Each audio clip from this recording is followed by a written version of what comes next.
NSW for inviting us, for us to share with you your joy in the festivities this afternoon.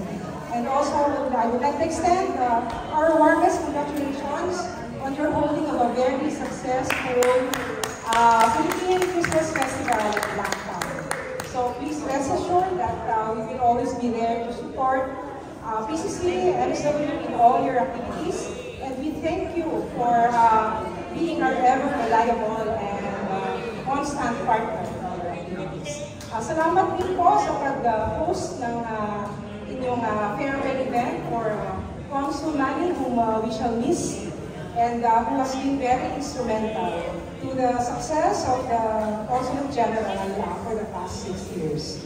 So with that, just a simple message, maligayang Pasko po sa inyong lahat, and may we all have a bountiful